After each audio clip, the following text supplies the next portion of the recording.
10 evolutionary groups. How humans evolve is understood by Alice Bailey. Group 8, Accepted Disciple, Introduction.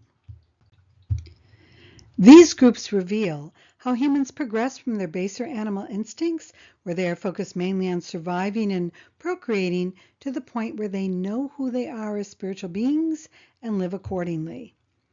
According to the Bailey teachings, all 10 groups exist among us. And in general, we might say groups 1 to 6 are primarily focused on becoming human, groups 7 and 8 are focused on becoming soul, and groups 9 and 10 on becoming spirit. Looking at the Alice Bailey model, we could say the first 6 of these groups have their focus of consciousness within the emotional plane, also known as the plane of karma or desire. Their lives are full of ups and downs, feeling good when their desires are met and bad when they are not. In group 6, they're able to get all their desires met, whereas those in groups 1 and 2, they get almost none of them met. And as a reminder, most of humanity is said to be in groups 5, 4, and then 3. Please watch the videos on these groups on the Soul to Spirit YouTube channel to learn more. When we come to Group 7 probationary disciples, we find them making a radical shift, moving out of the emotional plane into the plane of the lower mind on the mental plane. Now notice how the mental plane is divided by a broken line, and above the broken line is the plane of the solar angel, and below the broken line is the plane of the lower mind.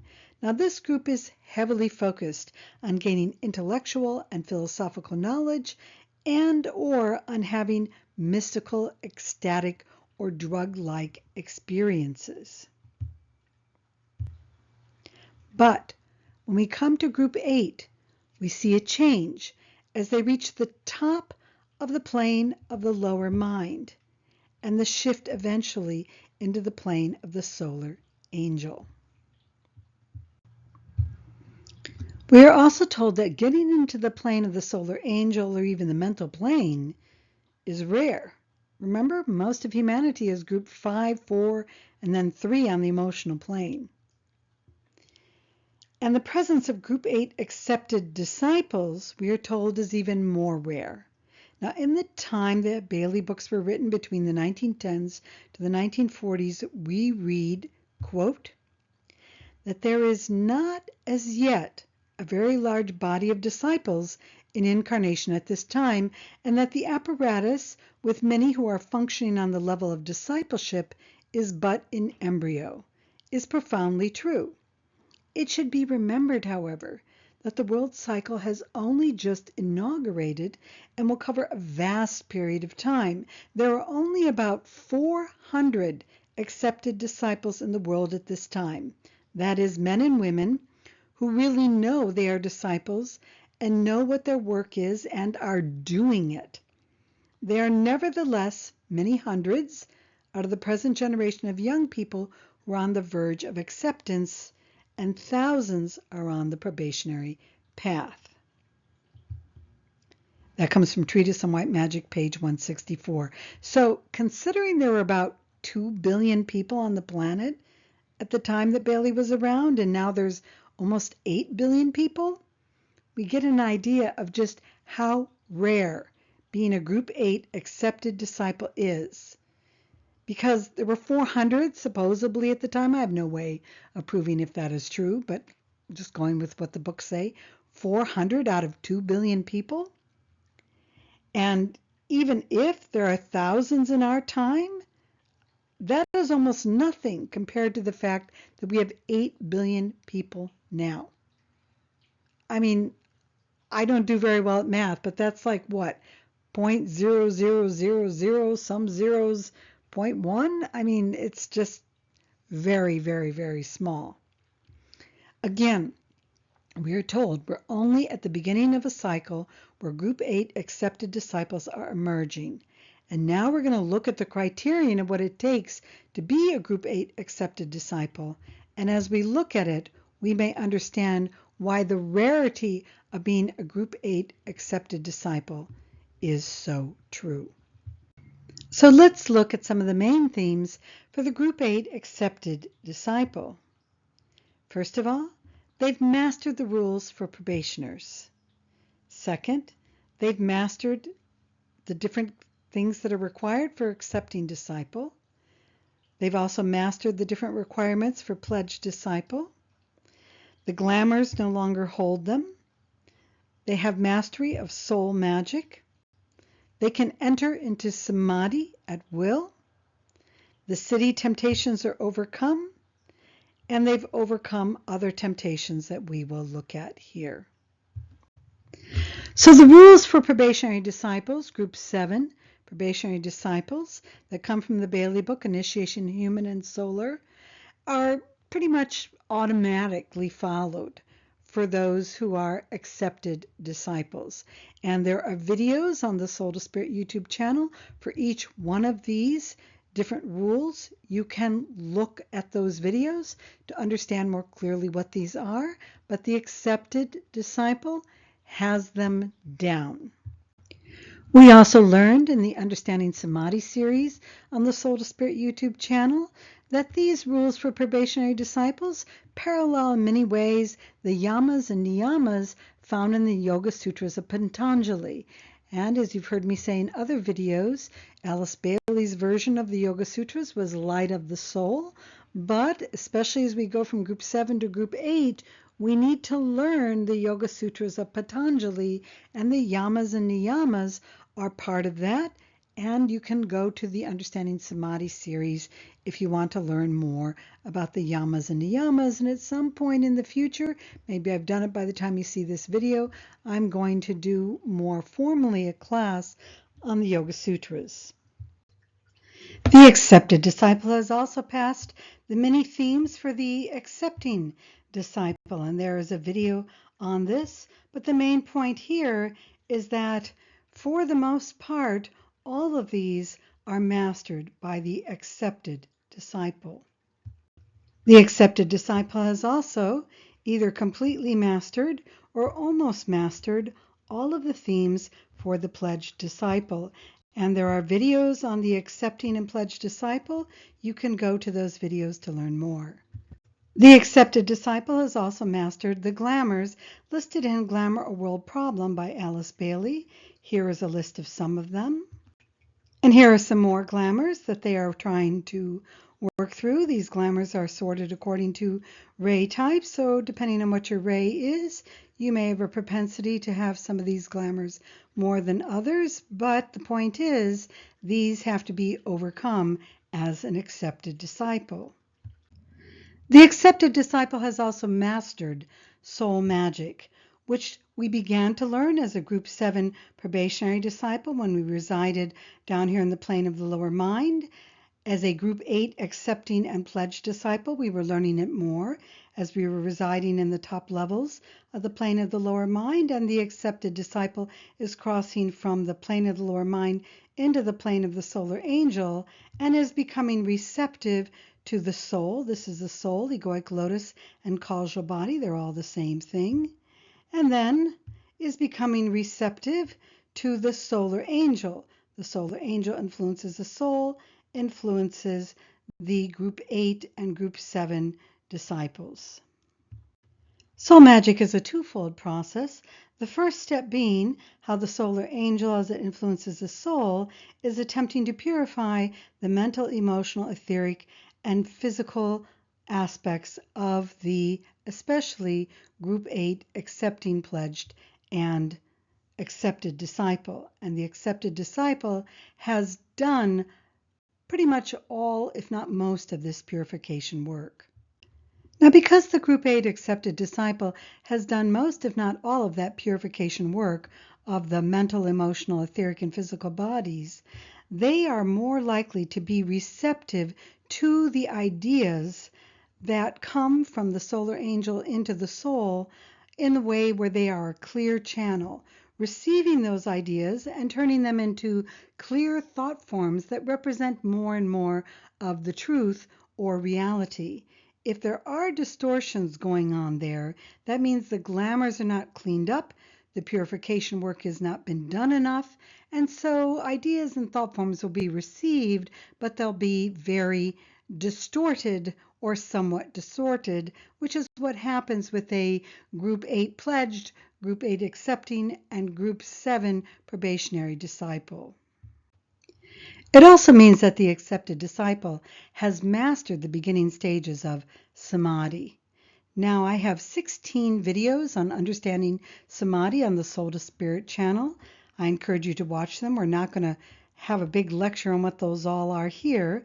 I'm simply going to say that the accepted disciple has mastered dhyana, which is the preparation for samadhi, where the mind is consistently held steady in the light on one particular seed thought, and is moving into savichara and savitarka, primarily savitarka, where the karta or experiencer still exists during samadhi, and I'll let you look at the YouTube channels on that.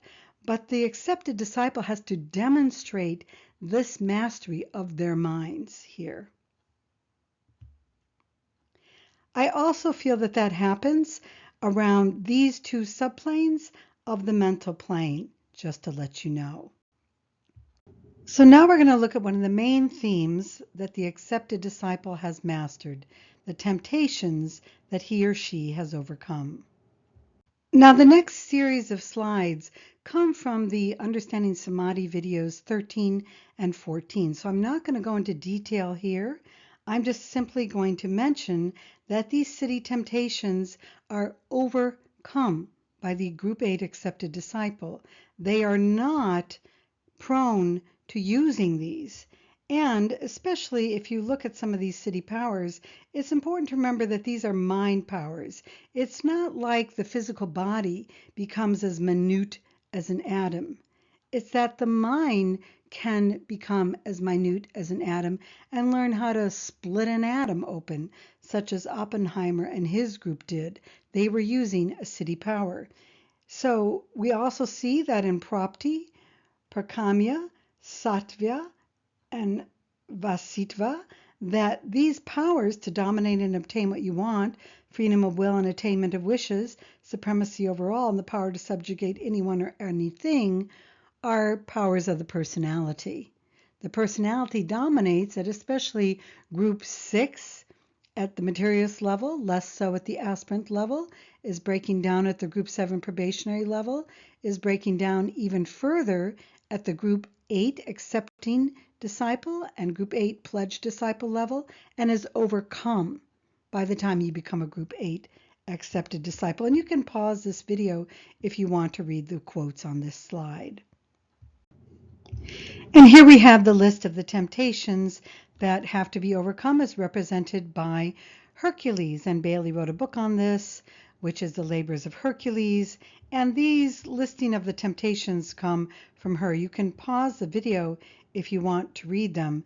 But essentially, they're divided into 9 different temptations, 3 on the physical, the emotional, and the mental body, that are faced when we reach the sign of Scorpio, which is represented by overcoming the Hydra. And these are 9 heads of the Hydra. And those of you that are familiar with the Bailey teachings know that the sign Scorpio, in general, you don't have to be a Scorpio to take the second initiation, but in general, the sign Scorpio indicates some struggle with second initiation themes here. And again, these slides of the temptations of Jesus and then Buddha that follows are taken from the Understanding Samadhi 14 video. You can pause if you want to read the text. I've just re-put the videos here, but essentially Jesus is asked to turn a stone into bread after a 40-day fast, which he refuses. Now, he might have refused because he's living higher on the mental plane, and he simply knows that that's dumb to try and turn a stone into bread. It's not logical. A lot of people don't think that's what it could be. But he also could have said, I'm not going to turn a stone into bread because I'm already living on every word that comes from the mouth of God. And what most people don't understand is that in yoga teachings, the mouth of God is known as the medulla oblongata, or the Alta Major Center. So he already knew yoga techniques of how to sustain himself during a fast without having to turn a stone into bread. So you overcome the temptation of being illogical. You demonstrate that you are mastering some of the pranic currents in your body, and you're not going to give in to the city powers. Now, Jesus was invited to throw himself off the top of a temple and let the angels catch him. And again, you might say that he was saying no simply because he didn't want to put the Lord to the test. And another way of looking at that might be not that he was refusing magical city powers, but that he had built a logical mind.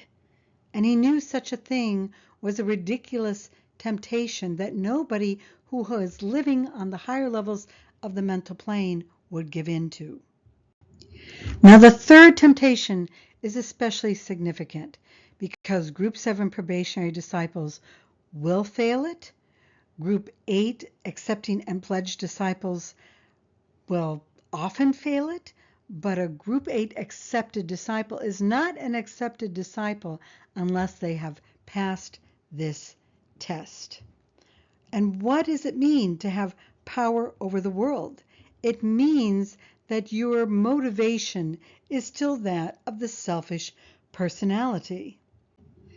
And at the time I'm doing this book, we see how a lot of people are giving in to this temptation right now and distorting the teachings of Jesus as if he never faced this temptation. So what happened here is he was asked to use his powers, his spiritual status, to have power over the world so that he could be the new Messiah and help the Jews defeat Rome. I'm in the United States at the time I'm doing this video in 2024, and we see many Christians distorting this because they want to use Jesus now as their warrior because they don't understand the book of Revelations at all. If you want to truly understand it, I have videos on that on the YouTube channel, the Soul to Spirit YouTube channel. But in general, they're saying that now Jesus is going to be a kind of pathological, psychopathic warrior who's going to destroy all these other people so the Christians can have power over the world. It's the same false thinking that Group 6 materialists are manipulating because they don't care. They'll use religion in whatever way they can to get what they want. Group 6 aspirants and Group 7 probationary disciples are falling into because they're still too tempted by the lure of power and their own selfishness. They're still full of too many glamours. And even Group 8 accepting and pledged disciples can get mixed up here. And so that's why overcoming the glamours is so important. But the Group 8 accepted disciple has overcome those glamours, has overcome this temptation, and will not use their spiritual knowledge, know-how, charisma, whatever it is, for the sake of power over others of the world. It is love that they are seeking and using love as the weapon of power, just as Jesus did. So before we go into the temptations of Buddha, if you're like me, you may be starting to get why becoming a Group 8 accepted disciple is so hard. There's an awful lot that you have to prove within the world, not within your own head, not within your own small group of people who might be your followers, for better or worse, but within the world you have to prove that you've overcome all these temptations.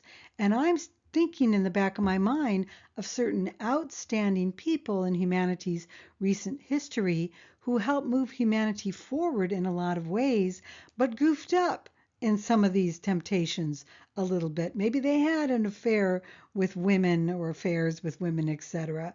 And so, in general, a Group 8 accepted disciple has proven they do not slip up. So if there's a spiritual teacher or a celebrated humanitarian figure or political figure that has slipped up in some of these ways, they're not yet an accepted disciple. Pledged disciple? Probably. Accepted disciple? They are not. let's look at the temptations of the Buddha. Again, you can stop the video and read this. I'm just going to summarize, but the first is basically the desires of the body that have to do as well with passion or sex or other desires that lead the Buddha off his path. And he is able to say no to a lot of them because he's mastered the yamas and niyamas. Buddha was influenced by the teachings of Hinduism and the yoga traditions that existed there. So we could also say that he'd mastered the rules for probationary disciples and the glamours, and so he wasn't going to give in to this kind of stuff. He had a different kind of mission than simply these temporary pleasures. Now, he was not celibate. He had a wife, he had a kid, but we're talking about the right use of the sexual energy. And when you go further on the path, you really start to understand why you've got to be careful in the use of this energy. And that's another video. I'm not going to get into a whole lecture on this here. I have done some of that on the rules for probationary disciples. There's a video especially on that you can find in one of the rules. So that's somewhere here in the Soul to Spirit YouTube teachings. He also had a whole army come at him, and basically this was he had to prove that he had mastered the emotion of fear. We saw that in the Pledged Disciple when they had to summon up courage. If you're going to make a change in the world, you could end up putting your life on the line. There are a lot of people that aren't involved in esoteric traditions at all, that are much further evolved than many of those who are involved in esoteric traditions, who have cleared up a lot of the glamours, have overcome a lot of their selfishness, who have mastered and cultivated the right use of the will, who have courage, who are putting their lives on the line to make things different, who have a good mental body going, who are free from glamours. You don't have to know esoteric stuff to know how to do that. But you do have to prove if you're an accepted disciple, no matter whether you're an esotericist or not, that you know how to overcome fear to make a significant change for the betterment of others in the world. And one of the reasons that Buddha was able to do that is because he had tapped into, at minimum, the soul, most likely the true self, or the spiritual triad, as we call it in the Bailey traditions. He was Atma Buddhi Manas, or Sat Chit Ananda. Those are parallel, those phrases. And so he had gotten to that higher level of realization of the self. He knew who he was. And so even if it meant his life may end, he was unmoved by that fear. His third temptation was that of doubt, where Mara, their word for kind of what we would call the devil, was trying to convince him that he wasn't worthy to become enlightened. And so doubt, especially at the level of the accepted disciple, that you're getting insecure, or that fear of your own spiritual advancement, or not being strong enough or established enough in your own alignment with the Antakarana to know that you're a soul at minimum, ideally later on, the triad, that's not strong enough. And the Buddha was able to overcome that. And he overcame that essentially by knowing how far he had traveled on the path, not in an arrogant way. There's a great deal of humility at this level. If somebody is being arrogant in their spirituality or in their mind and having right-wrong conversations with everybody else, we need to go back to most likely Group 7 probationary disciple, maybe accepting Group 8 accepting disciple, certainly not a Group 8 pledged disciple, because humility is a big theme by that point. So if we're getting into that kind of mental battering of other people, we're definitely need to go further on the path. But if we have that humility, we know our motives are right, we've done a lot of the work, then we need to overcome doubt like the Buddha did and move on. And finally, in some versions of the temptations of Buddha, we have a fourth temptation, which is one more of culture. I have my responsibility to others. Now, this is different than knowing your Dharma, which is another name sometimes for duty. Dharma can mean other things, but this is different than knowing what your responsibilities are to other people. This is trying to stay locked into what we would call groups 4 and 5, tribal consciousness, where your responsibility is just to stick with your tribe. It's not to go further in terms of humanity here. And I have here, this temptation is similar to the one that Jesus was given to follow the path of becoming an earthly ruler. That's another thing that we see in this temptation, because the temptation is give up being a spiritual teacher. Your dharma should be to be a king, go back to be a king. He was a prince, go back to being a king. But that wasn't his dharma. That wasn't his path. It might be the dharma, such as King Janaka in India, if you want to look that up. Also, there was Ashoka. There are Ray 1, we would call them, type kings, rulers who are following that path. But most kings, rulers, Ray 1 people are at the group 6 materialist level. They are dictators who are not doing the best for others, or they're somewhere else before this point.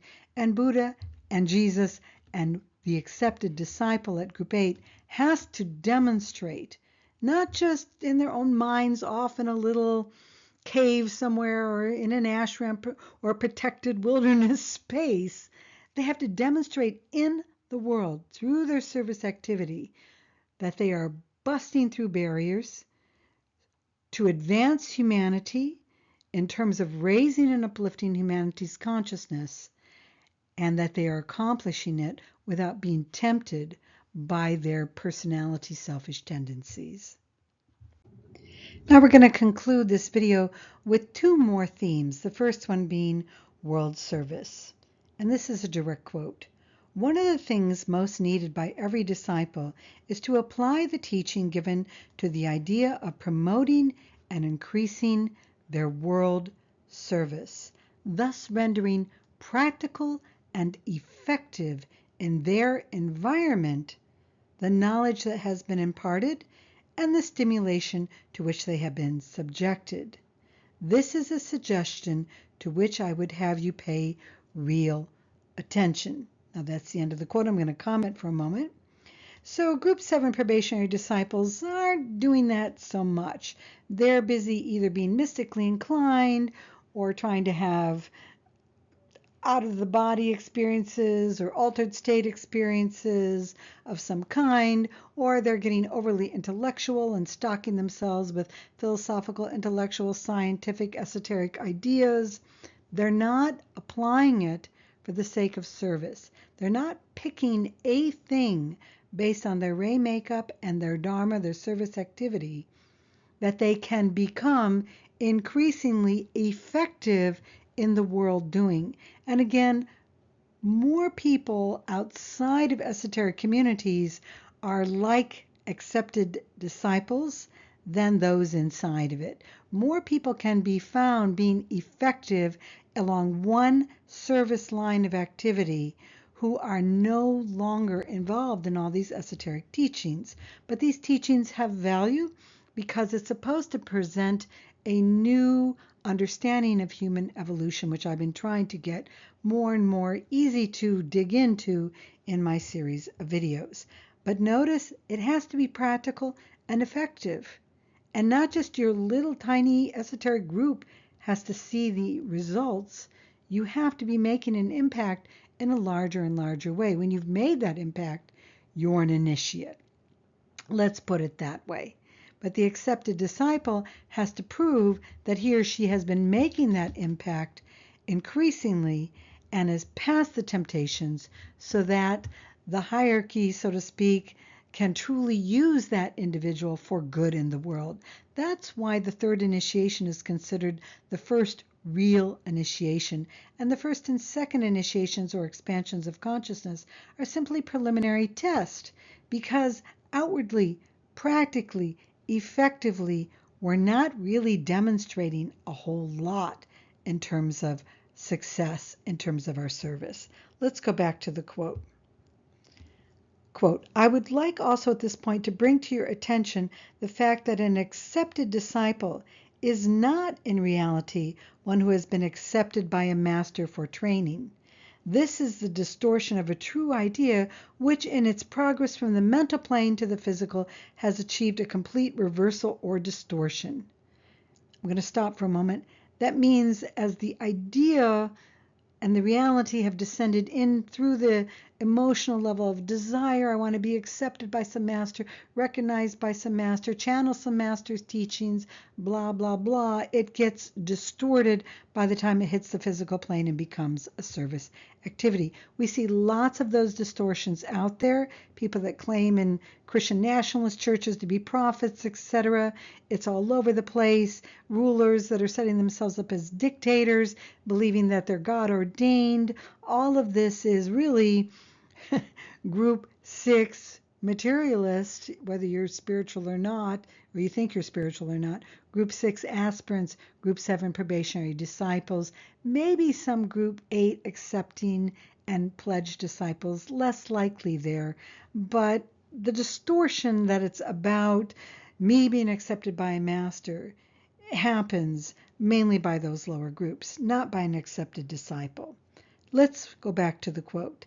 An accepted disciple is one who, one, and I've put in bold and blue here, that's not in the books. One, has accepted the fact of the hierarchy with the implications of loyalty and cooperation with what that acceptance involves. Now, those in the Bailey teachings are likely to think that means that I've accepted DK or Moria or Kutumi or whatever masters they want to list in that teaching.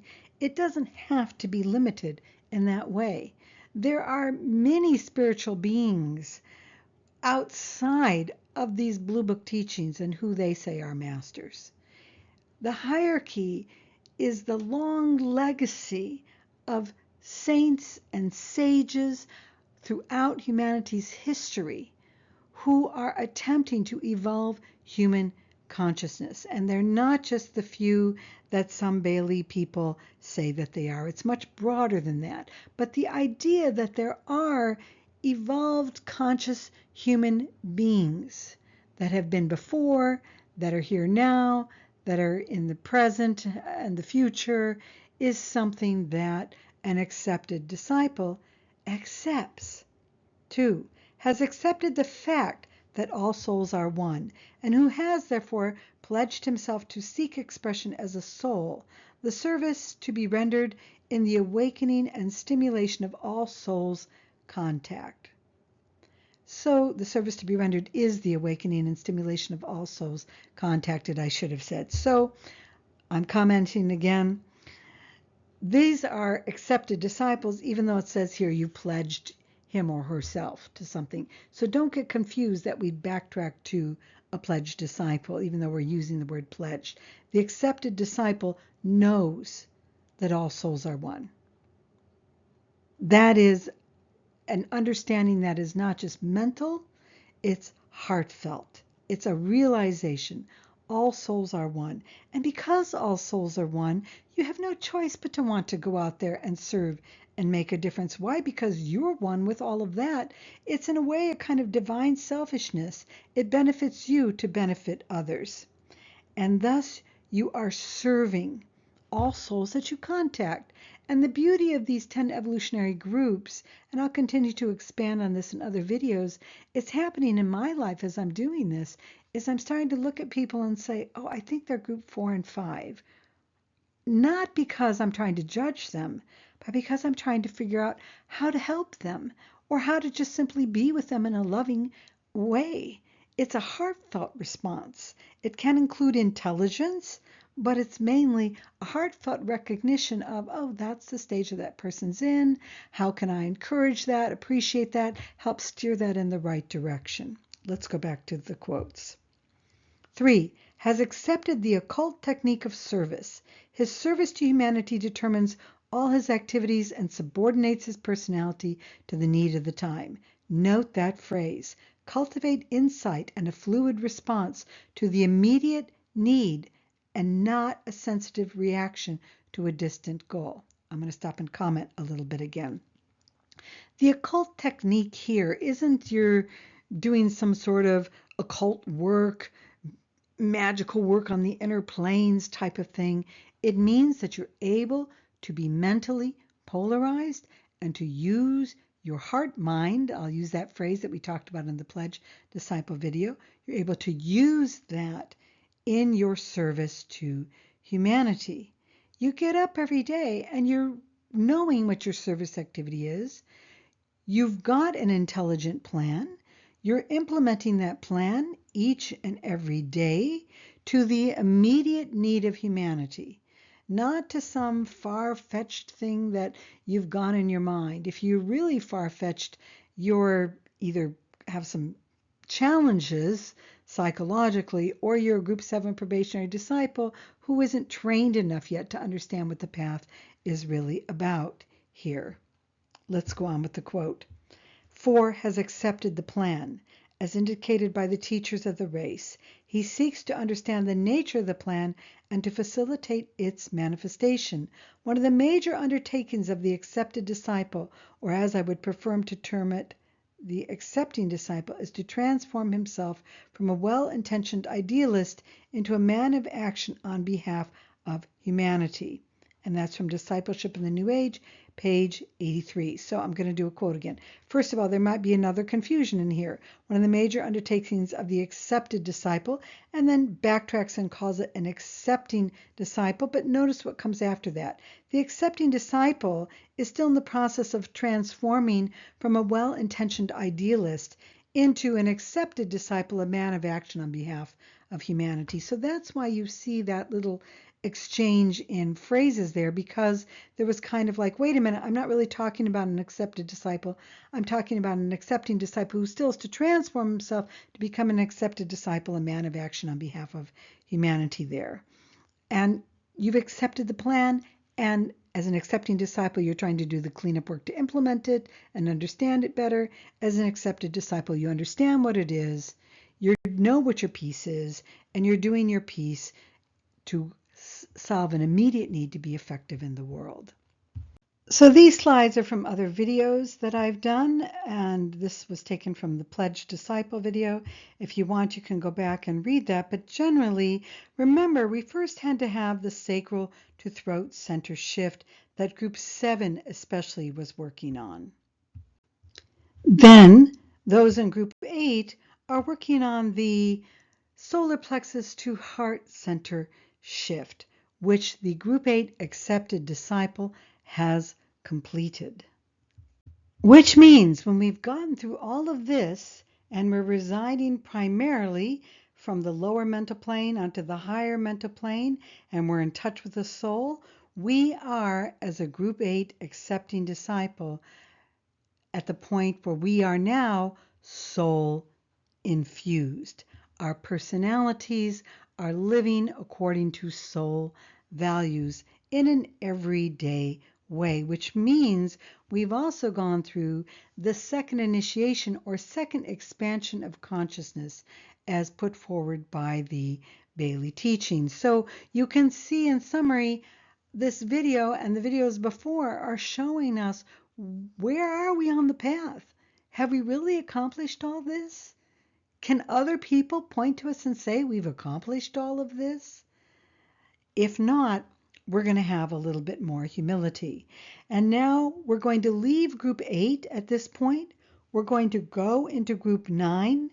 And as we go into Group 9, we're going to increasingly move into the upper levels of the higher mental plane. The soul is going to begin to build the bridge to the triad. As an initiate, we are finally included in the higher levels, and the soul is going to dissolve, so to speak, break apart, which simply means that the focus of consciousness there is not going to be there anymore. It's going to be up here, where we become Atma Buddhi Manas, higher Manas, or Sat Chit Ananda, if we're speaking of other traditions. Those will be the videos to come. As always, here's the credits. And I invite you to become a patron. You really do help me support my work. I compensate you with a variety of gifts. I also encourage you to look at the Soul to Spirit website, and most of all to subscribe, like, comment, share, hit the bell for alerts. on this YouTube channel of Soul to Spirit. And finally, thanks for watching.